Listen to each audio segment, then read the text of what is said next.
Sometimes you live through things that haunt you. Sometimes, no matter how many years go by, you can't seem to break free from a place or a memory. There's a place like that for me.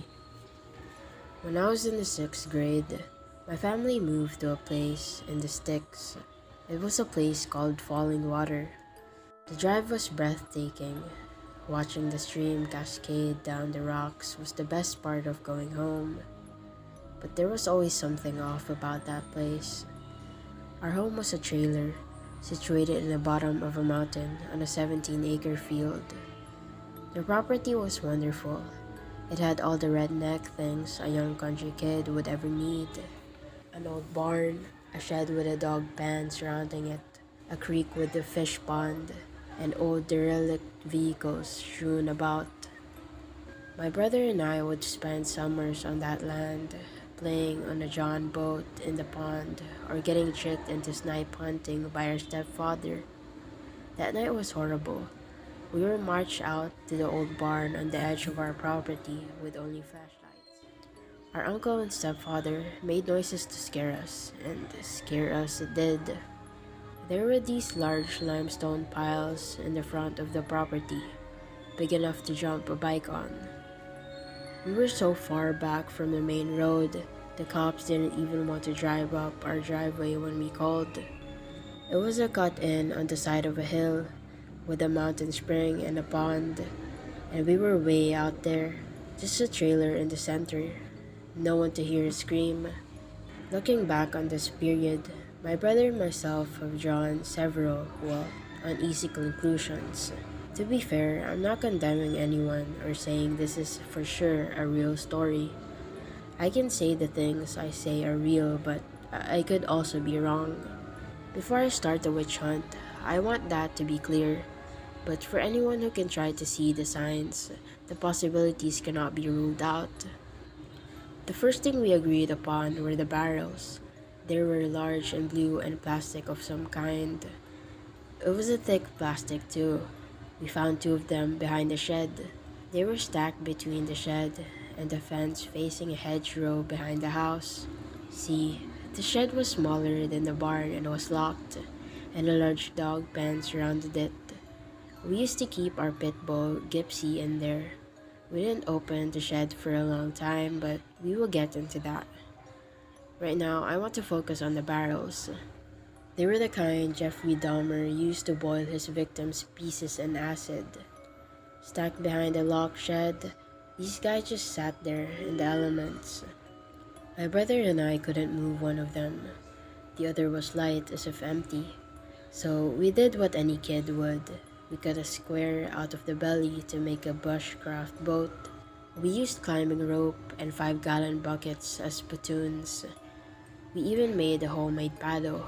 The weird thing is, when we used this barrel as a boat, we didn't wash it. It had a strong chemical smell, and my brother and I got serious chemical burns on our skin after setting sail. What could have been in that barrel that could cause our skin to burn? Some type of chemical, maybe some kind of acidic residue? It bothers me to think about it. What if that thing we laughed in and sank in was some poor soul's tomb? The second thing my brother and I agree upon is the amount of derelict vehicles. We had 2 old Plymouth Dusters out by the barn, early to mid-80s I'd guess, possibly earlier. A few Jeep Cherokees also sat gutted in the yard. It sounds bad and backwoods, but on 17 acres it isn't as obviously white trash. These cars range from 1975 to 1995. Every one of them were gutted.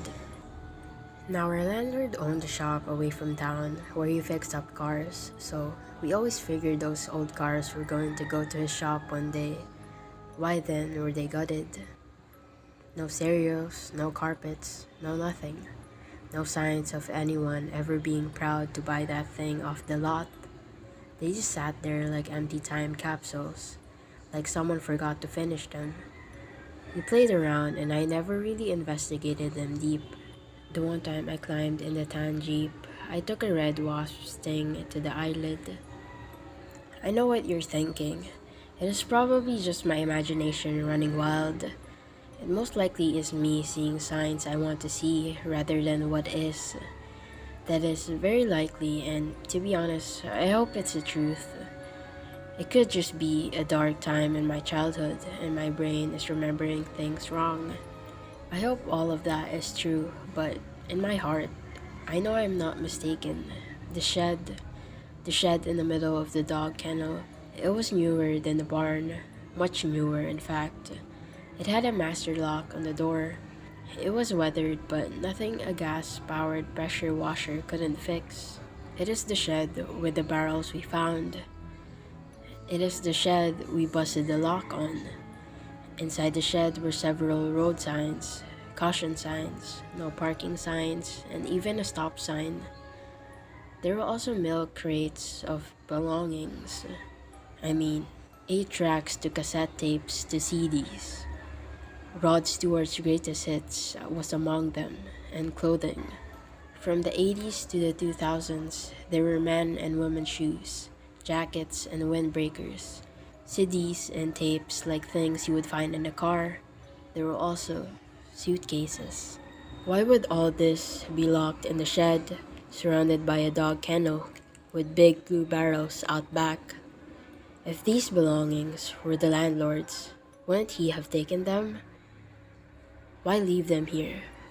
Why lock them away? Did those items belong to other people?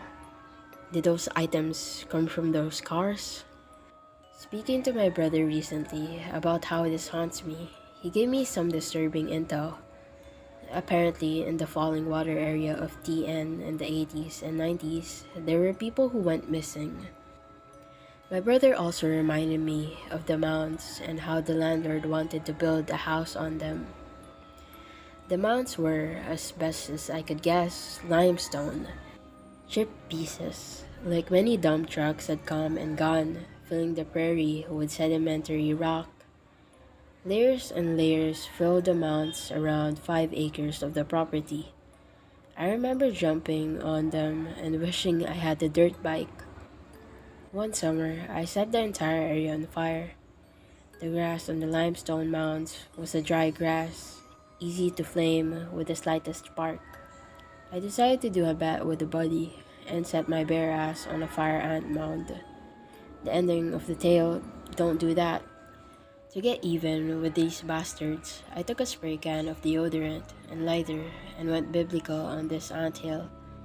The dried grass went up faster than my mind could think. I had to pull my friend out and even wet the trees so they didn't light a blaze. Looking back, the mounds don't make any sense. I'm not an architect, but why would a person want to build a house on top of those limestones? Why would you fill in an area with those loose locks and then build a foundation? Wouldn't dirt suffice? Why were there mounds and not a flat area? So we have the acidic plastic barrels behind the shed, the old derelict and stripped cars. We have the limestone mounds and all of the belongings in the shed. It's far enough for no one to hear you scream, and on a huge plot of land. All these together form red flags. The part my brother mentioned, which bothers me the most, is that our stepfather was nice to this guy. The landlord, I mean. Our stepdad was an asshole, young and dumb and full of piss and fight. He never showed respect, especially to older men. Around this landlord, however, he was submissive. It was like he was scared or put off. However it goes down, I keep having nightmares about this property. It almost feels as though I'm being beckoned. I am unsure after all this time who lives there, or if the property is even inhabited. I know I have to find out the truth, so I'm going tonight. My wife will be fully pissed, but I have to bury this. Maybe I will expose the killer. Maybe the spirits of those taken needs me to be their voice, to close their cold cases once and for all.